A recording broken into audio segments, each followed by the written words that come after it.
اینا دوستان عزیز آمدیم سرز تاریخ 5000 سال دارد.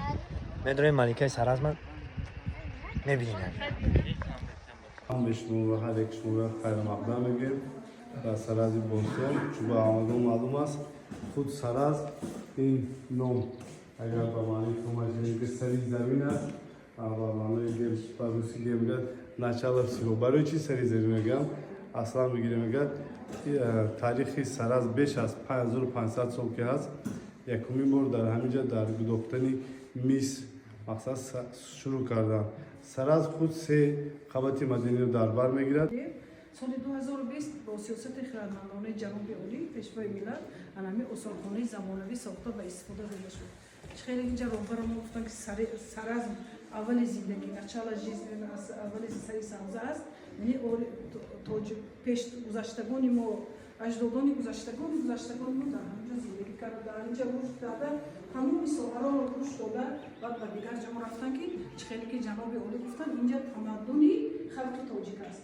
پس تمام هنرهایی که سرزمین آموختن در اینجا دستاوردهای علمی آورده شده. یعنی تبختشی میسی که دیده ایستاده تا آن همین سبب شد که سرزمین ما جهانی شود. یعنی تبختشی ساکنی همین دهه اشورالی تایلانوفی افتن اساسگذاری سرزم عبدالله جان ایساقوف.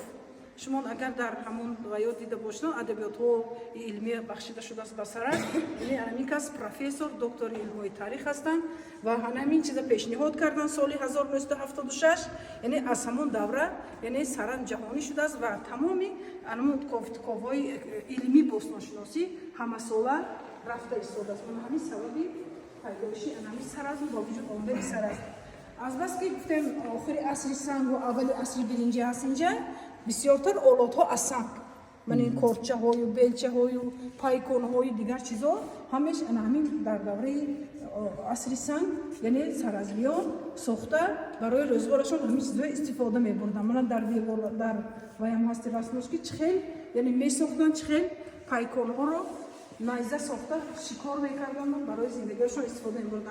این اولین دکچه های گیلی صفانی از گیل است اما دکچه‌ای که من سیاه شده اول سیلندر شد و این خراب می‌گفتن.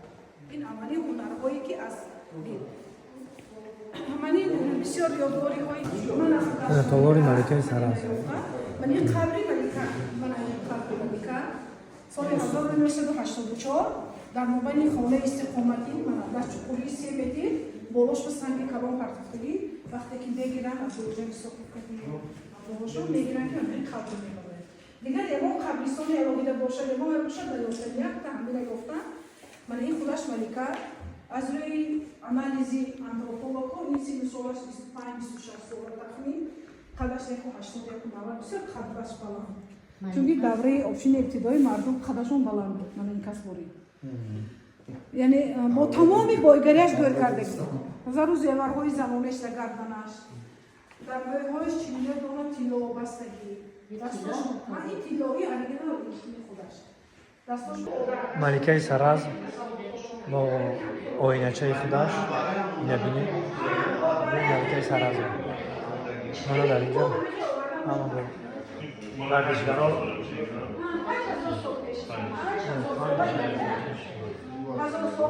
با هم من تنگا و تیلا و نقطان اصل نه 1000 ساله دانش علمی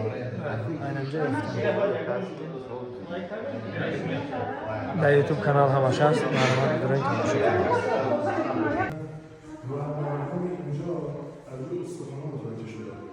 گوشتی که استفاده میکرد خوراکشون گوشت گوسفند و گندم بوده گوشت گاو نمیخورد گاو از گاو استفاده میکردن ولی نه به عنوان خوراکی به عنوان براشون باروری کنه شخص بزنه کشاورزی زراعتشون کمک میکنه همین طبق من یک دارم همین طبق همین طبق من یک دارم مثلا شما حالت شمشغاله های سربی رو میبینید سرنیزه هاشون سرهای کمان رو دارید میبینید اینجا باز همین سرنیزه های مختلف این قسمت یه لوله کهنه باستانی بوده این لوله به صورت غلطکی بوده بالا و پایینش یه دسته داشت طولش سوراخه و دستم اصولا از جنس طلا بوده وقتی میذاشتن مثل غلطکی میکشیدن نقش میافتاده نقش گاو رو دارید میبینید گاو همیشه توی فرهنگ آریایی مقدس بوده، نماد باروری بوده. البته کمی هم مربوط به هندیای اکنون که میبینید خیلی‌هاشون گاو پرستن، به خاطر این. باقی چیزها، سنگ‌ها، شیشه‌ها، سنگ‌های مختلفی داریم می‌بینید. سنگ‌های از جنس لاجورد، عقیق، لوله‌های سرامیکی، لوله‌های شیشه‌ای و اینجا بازآویز خانم‌ها، زن‌های سنگ از فیروزه داریم می‌بینید. آها، این از عکسش دارید می‌بینید ساخته شده از جنس مرمره، مرمر سفید تاجیکستان. خود کوهدار بودنش، یعنی کوهستانی بودنش، سنگ مرمری خوبی توش دست می‌گیره. از مرمرهای همینجا باید باشه که جام بوده، این حالا به شکل جام بوده و اونجا تیک‌ها و بقایای دیگه هست. دیگه کمی کسی چیزی تو توضیحات به بزرگی خودتون رو ببخشید. بدیم که خمون انتظار هست. خداوند یار و یاورتون سربلند و خاناباد باشه. حرکت میکنیم با طرف خوجند باستانی. دوستان عزیز، در سرازم قرار داریم با همراهی گردشگرها. همجایا چند که با نوار میگیرم، معلوماتی که فهمیدم میخوام که شما هم بفهمید. تاریخ 5000 سال ملکه سرازم آینه‌اش در دستش، همش در یوتیوب کانال است. معلومات کنیم بدونید، تماشا کنید. اینجا هم اساسش نمیگه.